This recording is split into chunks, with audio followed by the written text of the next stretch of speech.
Hey you and welcome to this video where we'll help you out how to add an indicator on Admirals. So if you want to trade and you want to add an indicator, we go right here to trade and then we go right here to discover. Then we go, for example, to Bitcoin to US dollars, and then right now we are here on the chart. Then what we can do right here is we can make the chart bigger by clicking right here to do our analysis.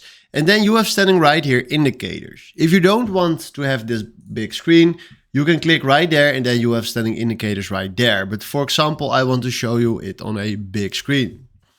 Then right here, we select on indicators and then we search, for example, for the RSI, the Relative Strength Index. Then we enable it right here. And then if you can see, we are having the Relative Strength Index right here. And this is in a nutshell how you can add the indicator. If you want to delete the indicator, just simply go with your mouse to it and click on the cross and now it's gone. So it's seriously that easy. So this is how you can add indicators right here on Admirals. Hopefully this was exactly the video I was looking for. Thanks for watching and have a wonderful day. Ciao.